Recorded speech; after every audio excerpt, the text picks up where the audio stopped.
सभी दोस्तों को जय सिया राम।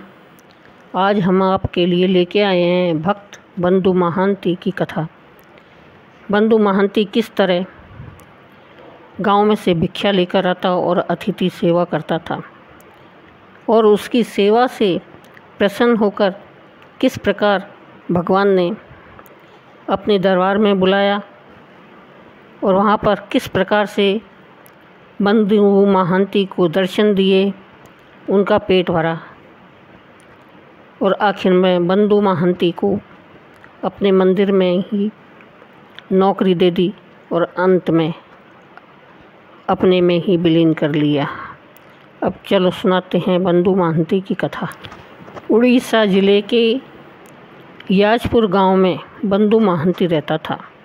उसके घर में पतिपरायणा धर्मपत्नी, एक बालक और 2 बालिकाएं थीं। बंधु बड़ा ही गरीब था। भीख ही उसकी आजीविका थी, परंतु भीख मांगकर धन जोड़ना और रुपए ज़मीन पर गाड़ कर रखना उसका काम नहीं था। वह गांव में जाता और जितना पेट भर के खाने के लिए अन्न मिल जाता तो लौट आता और उसे लाकर पत्नी को दे देता। उसी अन्न से अतिथि सेवा होती, बच्चों को खिलाया पिलाया जाता और शेष में जो कुछ बच रहता तो दोनों खा लेते, नहीं तो हरि का नाम लेकर भूखे ही रह जाते। बाहर से देखने पर तो बंधु परिवार की स्थिति बड़ी ही कष्टपूर्ण प्रतीत होती थी, परंतु उसके हृदय में लेश मात्र भी कलेश नहीं था। भगवान में अटल विश्वास और प्रगाढ़ प्रेम ने उसके अंतर मन को बड़ा ही मधुमेह बना रखा था। दोनों स्त्री पुरुष दिन रात भगवान के स्मरण में लगे रहते थे। भगवान का नाम ही उसके लिए महामंत्र था। भगवान की भक्ति उसके प्रत्यक्ष देवता थे। भगवान और भक्तों का प्रसाद ही उसके लिए उत्तम आहार था और उनका चरणोदक ही उसके मन में सारी व्याधि नाशक महाऔषधि थी। उनको किसी भी वस्तु की चाह नहीं थी। वह कंगाल होने पर भी परम धनवान था। बादशाह उसके चरणों में आकर चाहे सिर झुकावे, वह किसी बादशाह के दरवाजे पर नहीं जाता।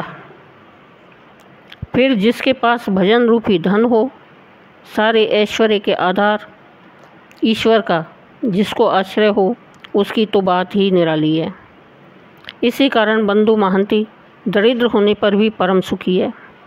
उसकी टूटी झोंपड़ी, फूटी हंडिया, फटा कंधा, 100 गांठ लगी धोती और जीर्ण शरीर के आवरण को भेद कर अंदर की ओर देखने से पता लगता है कि मानो विश्वास का सारा आनंद उसी के अधिकार में आ गया है।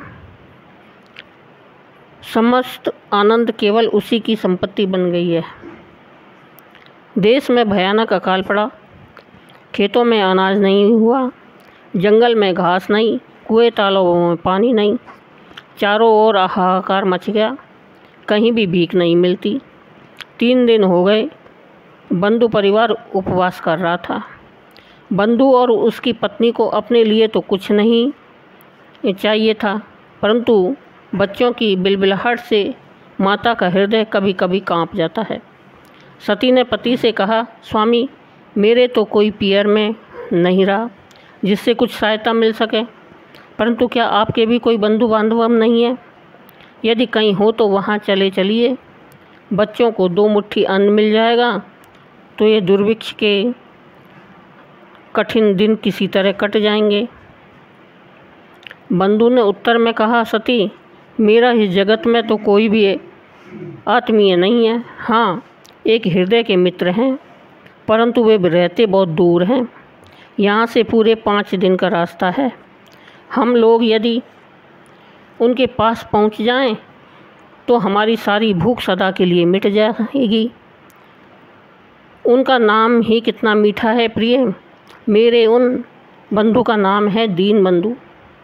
वे हम सभी के दीनों के प्रति बड़ा ही प्रेम करते हैं। सती को पति के वचनों से बड़ा सुख मिला। उसने हर्ष वेश में आकर कहा, नाथ 5 दिनों का ही तो रास्ता है, तो क्या है, चलिए वहाँ दीनबंधु के दरबार में जाकर अपना सारा दरिद्र दुख सदा के लिए दूर कर लें। छोटे बच्चे को आप कंधे पर उठाइए छोटे लड़की को मैं ले लेती हूँ और बड़ी लड़की पैदल चलेगी। सामान तो कुछ है नहीं जो उठाना पड़ेगा, 5 ही दिन की तो बात है, घास पत्ते खाते खाते पहुँच ही जाएंगे। बंधु ने मुस्कुराकर इशारे से सम्मति दे दी। पत्नी घर के अंदर गई। इधर बंधु मन ही मन भगवान से प्रार्थना करने लगा, हे प्रभु, हे मेरे नाथ, तुम अंतर्यामी हो, घट घट की जानते हो, मैं क्यों देश छोड़कर जा रहा हूँ, तुमसे कुछ भी छिपा नहीं है। हे प्रभु, तुम्हारा प्रेम ही मुझे खींचे लिए जा रहा है। बहुत दिनों से तुम्हारे चरण दर्शन की अभिलाषा थी। आज इस दुर्भिक्ष रूपी बंधु की सहायता से जगत बंधु के दर्शन का मनोरथ सफल होगा। मृत्यु के भय से देश छोड़ना तो पागलों का काम है। मृत्यु कहाँ नहीं है संसार में। तुम्हारी सत्ता से शून्य ऐसा कौन सा स्थान है जहाँ तुम मृत्यु रूप से कीड़ा नहीं करते? क्या अन्न न मिलने के कारण कोई भगवान का विश्वास ही कहीं जाता है? नाथ, तुम विशंबर हो, जल थल में सबका पेट भरते हो, समुद्र के अंदर रहने वाले पहाड़ के क्षुद्र कीड़ों की भी तुम सुधि लेते हो। ऐसे विशंबर को पाकर तुम्हारी सत्ता महत्ता को समझकर कौन ऐसा है जो पेट के लिए दर दर दौड़ेगा, भांति भांति के पाप करेगा? यह तो अविश्वासी मनुष्यों का काम है जो तुम्हारे विशंबरपन को न मानकर पेट के लिए पाप करते हैं। मेरे नाथ, मैं तो आज इन लोगों को लेकर तुम्हारी मनमोहनी छवि देखने के लिए जा रहा हूँ। मेरे नाथ, वह दिन कब होगा जब मुझे तुम्हारे चरण कमलों के दर्शन का सौभाग्य मिलेगा? ऐसा होगा तो मैं समझूंगा कि यह दुर्भिक्ष मेरा बड़ा ही हितकारी बंधु है, जिसने सर्व कल्याणमयी तुम्हारी श्री मूर्ति का मुझे दर्शन कराया है। हे नाथ, आशीर्वाद दो जिससे नीलाचल पहुंचकर तुम्हारे सुर मुनि वंदित चरणों के दर्शन कर सकूं। इतने में स्त्री बच्चों को लेकर बाहर आ गई। बंधु ने फटे कंधे की गठरी सिर पर रखी, लोटा हाथ में लिया, बच्चे को कंधे पर बैठाया और श्री हरि हरि कहकर चल पड़ा। पत्नी छोटी लड़की को कंधे पर उठाकर और बड़ी की उंगली पकड़कर पीछे पीछे चलने लगी। रास्ते में कहीं भी अन्न नहीं मिला, साग पात खाकर ही काम चलाया गया। बंधु को तो भूख प्यास की खबर ही नहीं है। वह तो प्रियतम के मिलने के लिए शीघ्र ही दौड़ जाना चाहता था, परंतु भूखे स्त्री बच्चों को साथ रखने के कारण वैसा नहीं कर पाता। 5 दिन संध्या होते होते बंधु परिवार सहित श्री पुरुषोत्तम क्षेत्र में पुरी में पहुंच गया। श्री मंदिर के दूर से ही दर्शन कर वह गदगद हो गया और बोला, सती, यह देखो मेरे प्यारे बंधु दीनबंधु का मंदिर दिखाई पड़ता है। पति के वचन सुनकर पत्नी के शरीर में भी बल आ गया। उसने सोचा, अब बच्चों के प्राण अवश्य बच जाएंगे। नवीन आशा से उसका हृदय भर गया। मलिन मुख सहसा ही खिल उठा। देखते ही देखते सब सिंह द्वार के सामने आ पहुँचे। आनंद के आवेश में सारी थकावट दूर हो गई। सिंह द्वार पर बड़ी भीड़ है। इस समय भूखे स्त्री बच्चों का साथ लेकर भीतर जाना असंभव समझकर बंधु ने दूर से ही भगवान जगत बंधु के दर्शन किए और मंदिर की दक्षिण की ओर पेज नाले, जहाँ से फैन बाहर निकलने के लिए नाला है, के पास लाकर सबको बैठा दिया। थोड़ी देर बाद स्त्री ने कहा, स्वामी, बंधु के घर आकर भी क्या इस पेज नाले पर बैठे हो? देखो संध्या हो गई है, अभी घोर अंधकार होकर सारी धरती आकाश पर छा जाएगा, तब इन बच्चों को लेकर कहाँ जाओगे? एक बार अपने बंधु से मिल लो, तो कुछ मिले तो लाकर इन बच्चों के प्राण बचाओ। दृढ़ निश्चयी बंधु ने मन ही मन सोचा, तुच्छ आहार की कामना से दीन बंधु के पास जाना उचित नहीं है। सवेरे मंदिर खुलने पर दर्शनार्थ के लिए जाऊंगा। अतएव उसने कहा, सती, हम लोग बड़े ही कुअवसर पर आए हैं। इस समय बंधु से भेंट होना बड़ा कठिन का काम है। आज अनेक जगह से दूर दूर से उनके और भी बहुत से मित्र आए हैं। उनकी भीड़ के मारे मंदिर में प्रवेश करना कठिन हो रहा है। आज यदि इस पेज पानी में ये नाले की फैन को पीकर ही रात बिताओ तो सवेरे एकांत में बंधु से मिलकर सारी बात कहूँगा। आदर्श पतिव्रता के मन में भी पति की बात जच गई। उसने कहा, अच्छी बात है, अभी फैन से ही काम चलाया जाए। बंधु कहीं से एक फूटी हंडिया उठा लाया और फैन के कुंड में उसे डुबो डुबो कर पानी पत्नी को देने लगा। स्त्री ने तीनों बच्चों को पिलाया और खुद भी पेट भर के पिया। आहा, अन्न की कद्र तो भूखे ही जानते हैं। आज इन भूखे प्राणियों को यह फैन कितना मीठा लगता है, कैसे अमृत का स्वाद देता है। इस बात का तो दूसरों को अनुभव ही नहीं हो सकता। फिर यह तो भगवान के प्रसाद का फैन था, इसमें तो महान माधुरी होनी ही चाहिए। स्त्री बच्चों का पेट भर गया, वे सो गए। इधर बंधु महांती प्रेमपूर्ण हृदय से अपने बंधु का चिंतन करने लगा। उसने मन ही मन कहा, ए मेरे नाथ, तुम्हारे चरणों में नमस्कार है। तुम सारे चराचर में व्याप्त हो, तुम ही सब जीवों के मनोरथ पूर्ण करते हो। इस जगत में तुम्हारे सिवा और कोई भी स्वतंत्र करता नहीं है। तुम बड़े कृपालु हो, जीवों पर कृपा करना ही तुम्हारा कार्य है। मेरे मन में कोई कामना हो तो उसे दूर कर दो और ऐसी कृपा करो जिससे मैं तुम्हारी कृपा के दर्शन प्रतिपल कर सकूं। स्त्री से कह दिया है, सवेरे तुमसे मिलकर सारी दुख कहानी सुनाऊंगा, परंतु नाथ मैं क्या सुनाऊं, तुम तो सभी जानते हो।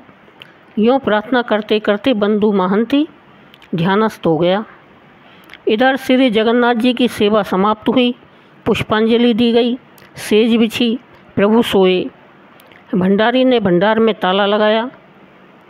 पंडों ने मंदिर द्वार पर रस्सी बांधकर उस पर भी मोहर लगा दी। मशालें जल गई। मंदिर में से सब कोई बाहर चले गए। चारों ओर किवाड़ लग गए। सब दरवाज़ों पर ताले लग गए।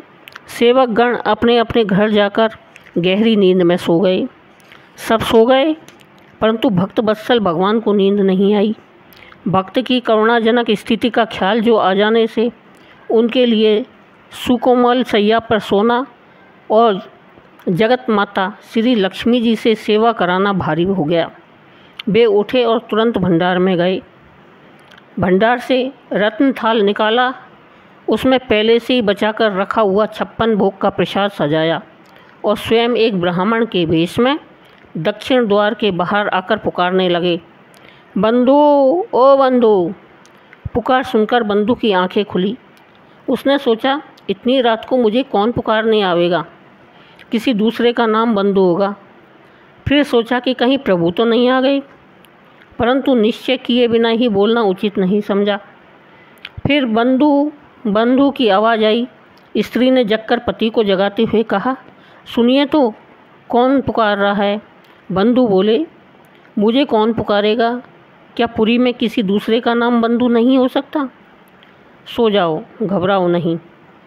पति की आज्ञा पाकर स्त्री सो गई। अंतर्यामी भगवान ने भक्त के मन की बात जानकर फिर ऊंचे स्वर में पुकारा, परंतु इस बार केवल बंधु नहीं कहा। भगवान बोले, ओ याजपुरिया बंधु, ओ पेज नाले पर सा परिवार भूखे पड़े हुए बंधु, उठो भाई, यहाँ आओ, मैं तुम्हारे लिए प्रसाद के लिए खड़ा हूँ। बंधु ने जब सुना, उसका शरीर पुलकित हो गया। उसने सोचा, क्या सचमुच मुझे दीन बंधु पुकार रहे हैं, मैं स्वप्न तो नहीं देख रहा। नहीं, स्वप्न तो नहीं है, वे फिर पुकार रहे हैं। उसके सिवा मुझे कौन पहचानता है, कौन सबकी स्थिति को जानता है, अवश्य वही है। यह विचार कर हड़बड़ाता हुआ बंधु उठा। देखता है तो एक ब्राह्मण रत्न थाल लिए खड़ा है। बंधु के सामने जाते ही ब्राह्मण ने कहा, आने में इतनी देर क्यों की, पुकारते पुकारते मेरा तो गला ही छिल गया। देखो ना, थाल के बोझ से मेरे हाथ थरथर काँप रहे हैं। यह थाल लो, जाओ, आज से इसी से काम चलाओ। कल से तुम्हारे रहने का, खाने का सारा प्रबंध हो जाएगा। कोई चिंता न करो, सुख से खाकर सो जाओ। बंधु महांती तो मंत्रमुग्ध की भांति हो गया। वह चकित नेत्रों से देखता ही रह गया।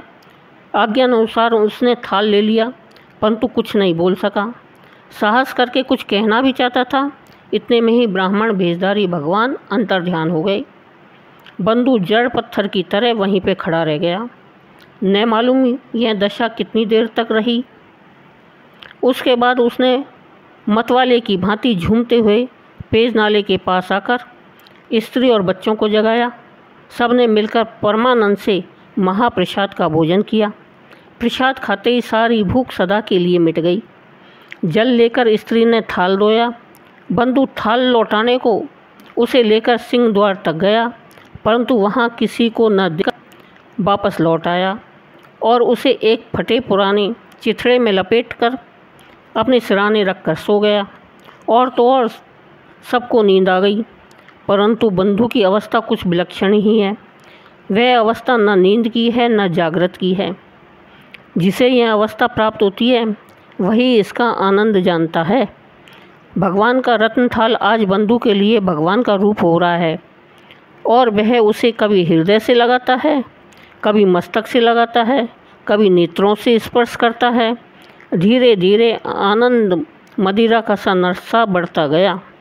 उसका शरीर विवश हो गया और थाल पर सिर रखकर वह अचेत होकर गिर पड़ा। प्रातःकाल भगवान का मंदिर खुला। सेवक अपने अपने काम में लगे और भंडारी ने भंडार खोला तो देखते ही उसके होश सवा हो गए। सारी चीज़ें अस्त व्यस्त पड़ी थीं। प्रभु का बहुमूल्य रत्न थाल नहीं है। उसने हल्ला मचाया। सब लोग इकट्ठे हो गए। थाल की खोज होने लगी।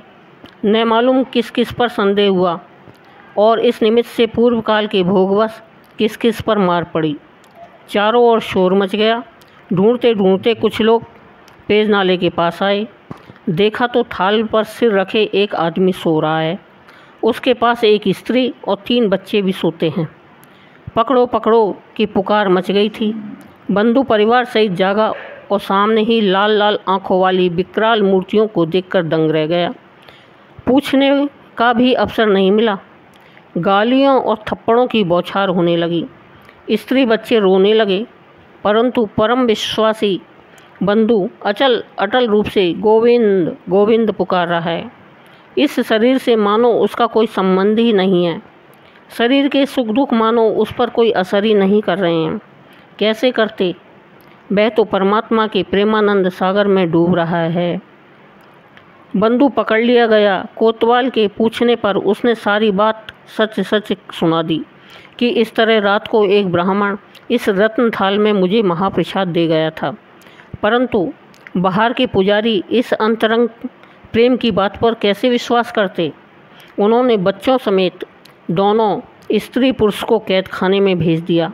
हाथ पैरों में हथकड़ी बेड़ी डाल दी। उसने मन ही मन सोचा कि यह भी मेरे प्रभु की लीला है। परंतु नाथ, तुम्हारी की गई परीक्षा में कौन उत्तीर्ण हो सकता है? मेरे मन में बस तुम्हारा स्मरण बना रहे।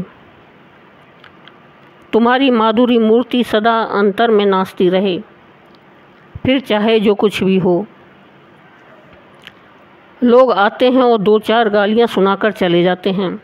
बंधु के स्त्री पुत्र कातर स्वर से रो रहे हैं। बंधु उन्हें समझाते हैं। उनके मुखमंडल पर आनंद छाया हुआ है। मुख से अनवरत गोविंद गोविंद की ध्वनि हो रही है। उस ईश्वर विश्वासी भक्त के हृदय में तनिक भी दुख नहीं है। बंधु ने मन ही मन कहा, देव, मैं बड़ा ही पापी हूँ, महान अपराधी हूँ। मुझे जो दंड मिल रहा है वह मेरे पाप का ही फल है। नाथ, तुम्हारी महान कृपा है। मेरे नाथ, चाहे जैसे रखो, परंतु रखो नित्य अपने चरणों में। यह ध्यान रखो कि तुम्हारे सिवा मेरा और कोई शरण नहीं है। जो कुछ हो सो केवल एक तुम ही हो। मैं केवल तुम्हें ही जानता हूँ। दिन बीत गया। मंदिर के बंद हो गया, परंतु श्री जगन्नाथ जी आज ही सारी व्यवस्था करनी है। राजा प्रताप रुद्र खोरदा नामक स्थान में अपने महल में सोए हुए थे। राजा भगवान के बड़े भक्त हैं। भगवान ने आज इसी निमित्त उन्हें स्वप्न में दर्शन दिए और कर्कश स्वर में कहा, राजन, मेरी आज्ञा सुनो। अरे, मेरा भक्त भूख से तड़पता हुआ याजपुर से चलकर 5 दिनों में स्त्री बच्चों सहित मेरे नगर में आया। तेरे कर्मचारियों द्वारा अतिथि का सत्कार होना चाहिए था, परंतु किसी ने उससे कुछ भी नहीं पूछा। वह भूखा पड़ा रहा। तब मैं स्वयं अपने रत्न थाल में प्रसाद रखकर उसे दे आया। रत्न थाल तो मेरा था, उसमें तेरा क्या था और तेरे बाप का क्या था? मैं उसे दे आया, वह मेरा भक्त है। इस पर तेरे सेवकों ने उसे मारा पीटा। उस बेचारे ने सारी घटना सच सच सुना दी, परंतु उन लोगों ने उसकी एक भी नहीं सुनी और उसे चोर बतलाकर मारते मारते कैद खाने में ले गए। वहाँ बड़ी बेड़ी हथकड़ी डालकर उसे पटक दिया। अब तू यदि अपना भला चाहता है तो अभी जाकर उसे मुक्त कर और पूरे सम्मान के साथ उसका सारा प्रबंध कर। आज से मंदिर के हिसाब और रक्षक के लिए पद पर उसकी नियुक्ति कर दे। देर न कर, मैं स्वयं नीलाचलनाथ नारायण तुझे यह आदेश दे कर रहा हूँ। भगवान इतना कहकर अंतर्ध्यान हो गए। राजा हड़बड़ा कर उठा। उसी समय घोड़ा मंगवाया और सीधा पुरी के कारागार में पहुँचा। वहाँ जाकर देखा कि स्वप्न की बात रत्ती रत्ती सच्ची है। उसने अपने हाथों बंदूक की बेड़ी हथकड़ी खोली और बड़े ही सम्मान के साथ उसे हृदय से लगा लिया और करुण शब्दों में क्षमा याचना करने लगा। राजा ने कहा, यहाँ लोगों ने आपको जो कष्ट पहुँचाया है, यह उनका अपराध नहीं, यह तो मेरा अपराध है। मुझ पर आप क्षमा करना। इतना कहकर राजा रोने लगा। भक्त सच्चे विनयी होते हैं, उनसे दूसरों का दुख देखा नहीं जाता। राजा के दुख से बंधु को बड़ा दुख हुआ। उसने कहा, महाराज, यह आप क्या करते हैं? मैं तो तुच्छ घृणित महापापी हूँ, मुझे आप स्पर्श न करें। राजा ने उसे नहीं छोड़ा। अंत में बहुत सम्मान के साथ उसे अंदर ले गया। तीर्थ जलों से स्नान करवाकर सुंदर वस्त्राभूषण पहनाए गए। उसके स्त्री पुत्र आदि का भी बड़ा सत्कार किया गया। मंदिर के दक्षिण की ओर उसे रहने का स्थान दिया गया। मंदिर के हिसाब रक्षक के पद पर उसकी नियुक्ति कर दी गई और सदा के लिए प्रसाद की रसीद और दान पात्र का रक्षक बना दिया। राजा ने मन ही मन भगवान से विनय की कि हे नाथ, आपके सामने ही आपका आदेश पालन कर चुका हूँ, अपराध क्षमा हो। भगवान ने मानो संकेत से सम्मति और प्रसन्नता प्रकट की। बंधु वहीं रहने लगा। बाहर और भीतर भगवान के नित्य दर्शन प्राप्त करके वह कृतज्ञ हो गया। धन्य है बंधु तुमको और तुम्हारी दीन बंधु को। आज दीन बंधु की कृपा से बंधु महापुरुष हो गया। जगत बंधु जिसके बंधु हैं उसके लिए सभी कुछ संभव है। श्री जगन्नाथ जी के आय व्यय का हिसाब अब तक श्री बंधु महांती के वंशजी करते आते हैं। बोलो भक्त और भगवान की जय।